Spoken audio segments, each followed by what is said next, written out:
সাইফুদ্দিন সিয়াম SP creation, এই ছেলেটা কত বড় বেয়াদব আমার কথাগুলি শুনলে আপনারা বুঝতে পারবেন। চূড়ান্ত পর্যায়ের বেয়াদব ছেলেটা। সে তার এক ফ্রেন্ডের বিয়ের মধ্যে ইনভাইটেড ছিল। সে যে কন্টেন্ট বানিয়েছে, যে বর আছে অর্থাৎ তার যে ফ্রেন্ড যে বিয়ে করতেছে, তাকে সে লিফলেটের মধ্যে কিছু আজে বাজে কথা লিখে সে তার ফ্রেন্ডকে গিফট করছে, এগুলি সে ভিডিও করছে। সেখানে লিখেছে হেলমেট ছাড়া গাড়ি চালানো যাবে না, তারপর লেখছে যে হর্ন বাজানো যাবে না, তারপর লেখছে যে গতিসীমা 40 কিলোমিটার। যাই হোক, এই যে কথাগুলি দ্বারা সে কি ইঙ্গিত করেছে, তোমরা যারা 18+ এবং যারা তোমরা ফেসবুক নিয়মিত ইউজ করো তোমরা নিশ্চয়ই জানো যে সে এই কথাগুলি দ্বারা কি ইঙ্গিত করেছে। তার বিরুদ্ধে অনেকে লেখালেখি করতেছে, বিষয়টা আমার কাছে ভালো লাগছে যে না, মানুষ খারাপ জিনিসের বিরোধিতা করে। একটা চূড়ান্ত কথা তোমাদেরকে বলে দেই, এসপি ক্রিয়েশনের প্রায় 2.5 মিলিয়ন প্লাস ফলোয়ার তোমরা যারা আছো, কোরআনের আয়াত অনুযায়ী সবগুলি জাহান্নামী। কোরআন থেকে দলিল নাও। আল্লাহ বলছেন ইন্নাল্লাযীনা ইউহিব্বুনা আন তাশিআল ফাহিশা ফিল্লাযীনা আমানু লাহুম আযাবুন আলীম।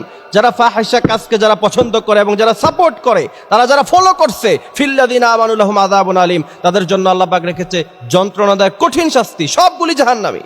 এরপর আমি আরো দেখাই তার যে প্রোফাইল পিকচার। আলেমরা যে সমস্ত পোশাক পরিধান করে, ইসলাম যে সমস্ত পোশাক পরার কথা বলে, ওই সমস্ত পোশাক পরে সে ছাগল নিয়ে কোলাকুলি করে, তারপর আরেক মেয়েকে বোরকা পরায়া সেখানে এমন বাজে ভাবে, আমার কাছে তো মনে হয়, এবং সেখানে 1,32,000 হাহারি একটা আছে তার প্রোফাইলে। আপনার কাছে কি মনে হয় যে সে খুব বড় আল্লামা, এই কারণে সে এইভাবে জুব্বা পরে ছবি দিচ্ছে? না, এরকম না। এটা বেয়াদব, ইসলাম নিয়ে তামাশা করে। এর আগেও তার বিরুদ্ধে অনেক কথা আমি বলেছি, অনেকে দেখেছেন, কিন্তু অনেকে আবার আমার বিরুদ্ধে সমালোচনা করেছেন। আপনার চিন্তা ফারিকুন ফিল জান্নাহ ফারিকুন ফিস সাঈর।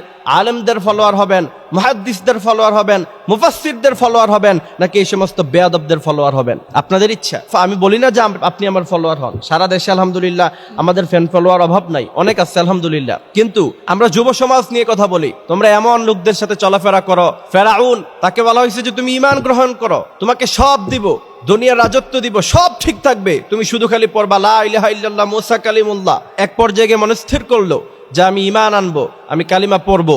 তার বন্ধুর কাছে গেল, হামানের কাছে। হামান বলল, বেটা এতদিন ধরে তোমার সাথে আমার সম্পর্ক, আমাকে না জিগে ডিসিশন নিবা? তারপর হামান তাকে সিদ্ধান্ত দিল যে পুরো দুনিয়া উল্টিয়ে যেতে পারে, তুমি কখনো মুসার সামনে মাথা নত করবা না, যদি করো তাহলে তোমার ব্যক্তিত্ব বলে কিছু থাকবে না। ফেরাউন কিয়ামতের মাঠে ইয়া ওয়াইলাতা লাইতানি লাম আত্তাখিয ফুলানান খলিলা, যদি হামানের মতো বন্ধু গ্রহণ না করতাম জীবনটা কত সুন্দর হতো, এই কথা বলবে। আল্লাহ বলছেন ইয়া ওয়াইলাতা লাইতানি লাম আত্তাখিয ফুলানান খলিলা, এই কথা বলবে। আর মুখের মধ্যে হাত দিয়ে হাত কামড়াতে কামড়াতে সে খেয়ে ফেলবে। সুতরাং ডিসিশন তোমার, তুমি কোন দলে যাবা। দল আছে দুইটা, ফারিকুন ফিল জান্নাহ ফারিকুন ফিস সাঈর। একটা দল জান্নাতি আর একটা দল জাহান্নামী। তুমি কি এসপি ক্রিয়েশনের পক্ষ নিবা, নাকি এর বিরোধিতা যারা করে তাদের পক্ষ নিবা? ডিসিশন তোমার কাছে আছে।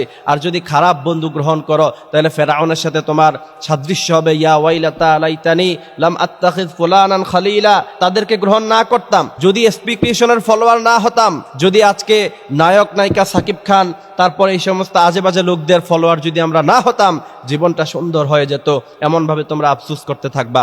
এই সমস্ত অশ্লীলতা যারা করে তাদের সাথে আমাদের কোনো সম্পর্ক নাই, তাদেরকে আমরা প্রকাশ্যে দিবালোকে তাদেরকে আমরা বয়কট করব। আল্লাহ পাক আমাদেরকে এই কথাগুলি বোঝার মানার মতো তৌফিক দান করুক, আমিন।